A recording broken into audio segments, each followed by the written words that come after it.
जय श्री राधे, जय श्री कृष्णा। आप सभी का श्री जी ज्योतिष केंद्र में हार्दिक स्वागत है।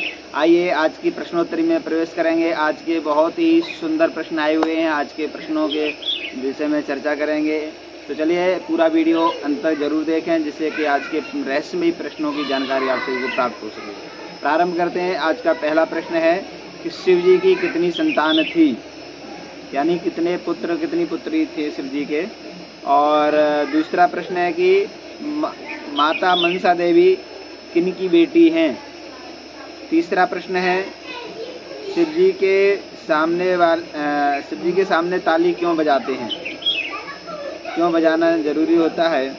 और चौथा प्रश्न है शमी का पेड़ और बेलपत्र का पेड़ घर में लगा सकते हैं या नहीं। और पांचवा प्रश्न है कि पार्थिव शिवलिंग बनाने के आयोजन में, जैसे कि श्रावण का महीना है, पूरा महीना पार्थिव शिवलिंग बनाना हो महिलाओं को, तो उस समय मासिक धर्म की स्थिति में क्या करें, पूरे महीना बनाते रहना चाहिए या बंद कर देना चाहिए। और छठवां प्रश्न है कि गाय हमारे दरवाजे पर आती है और हमें देख करके घूरती है, यानी देखती रहती है, और हम जब तक उन्हें गाय को कुछ खिलाए ना तब तो जाती नहीं है। तो ऐसे में क्या संकेत है। तो ये प्रश्न है, आज के 6 प्रश्न हैं। तो चलिए 6 प्रश्नों पर जानकारी क्या है, तो आज के प्रश्नों में दृष्टि डालेंगे। चलिए प्रारंभ करते हैं।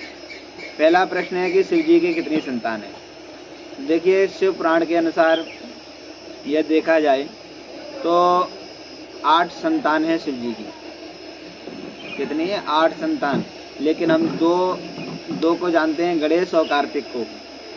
लेकिन शिव पुराण के अनुसार 8 संतानों का उल्लेख है। और अगर और विस्तार से जाया जाए तो और भी जानकारी आती है और भी लोगों के मत हैं, परंतु 8 संतानों के जो है उल्लेखनीय आती है बात। अब इसमें 3 पुत्री और 5 पुत्र होने के प्रमाण मिलते हैं। अब इसमें कौन कौन से ये भी बताएं आपको। पहले पुत्री का नाम है अशोक सुंदरी। पहली पुत्री का नाम है अशोक सुंदरी, जो कि कार्तिकेय जी के बाद हुई। सबसे पहले कार्तिकेय जी हुए, जो कार्तिकेय जी के बाद अशोक सुंदरी, ठीक है। दूसरी बेटी है मनसा और तीसरी बेटी ज्योति। मनसा मस्तक से प्रकट की, इसलिए मनसा नाम रखा। और ज्योति जो कि शिव जी के तेज से प्राप्त हुई, इसलिए ज्योति नाम रखा। इस प्रकार ये 3 बेटी और 5 पुत्र, जैसे कि सबसे पहले कार्तिकेय, दूसरे गणेश, तीसरे सुकेश, चौथे जलंधर, 5वें अयप्पा। तो ये 5 पुत्र हैं, 5ों के नाम हैं। 3 पुत्रों के और उल्लेखनीय कहीं और जगह से आते हैं, जो शिव पुराण में नहीं है, और जगह से हमें प्राप्त हुए कहीं से।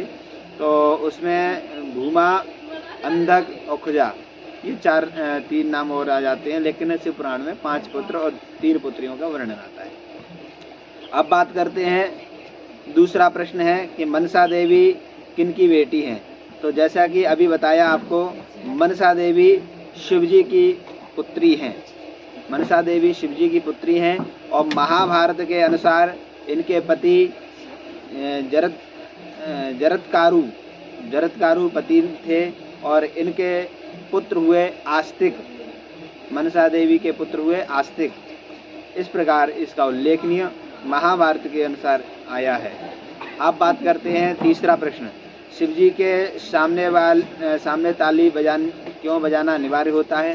तो देखिए, जैसा कि शिव जी के सामने घंटा बजाते हैं और ताली बजाते हैं, और कुछ नहीं तो बम बम का उच्चारण करते हैं, तो यह शिव जी को विशेष प्रिय है। शिव जी कहते हैं मेरे सामने भले ही कुछ भी सामग्री न चढ़ाओ, केवल मेरे सामने बम बम ही कर दो, या ताली बजा दो, या फिर शिव जी का जयकारा ही लगा दो। इतना भोले बाबा प्रसन्न हो जाते हैं, क्योंकि भोले बाबा क्षणे रुष्टा क्षणे तुष्टा रुष्टा रुष्टा क्षणे क्षणे क्षण में प्रसन्न हो जाते हैं। और अब चौथा प्रश्न है कि शमी और बेलपत्र घर में लगा सकते हैं या नहीं। तो शमी और बेलपत्र का पेड़ घर में लगा सकते हैं, कोई प्रॉब्लम नहीं है। अब 5वां प्रश्न है, पार्थिव शिवलिंग बनाने के लिए जैसे 1 महीने का आयोजन रखा, पार्थिव शिवलिंग बना रहे हैं 1 महीने तक, और बीच में अगर मासिक धर्म आता है तो उस समय स्थिति में क्या करना चाहिए? उस समय पार्थिव शिवलिंग हो या कोई अनुष्ठान हो, किसी भी प्रकार से अनुष्ठानात्मक कार्यक्रम नहीं कर सकते हैं। कोई पूजा पाठ का कार्यक्रम उस स्थिति में नहीं कर सकते हैं। मासिक स्थिति के अनुसार पूजा पाठ करना उचित नहीं होता है।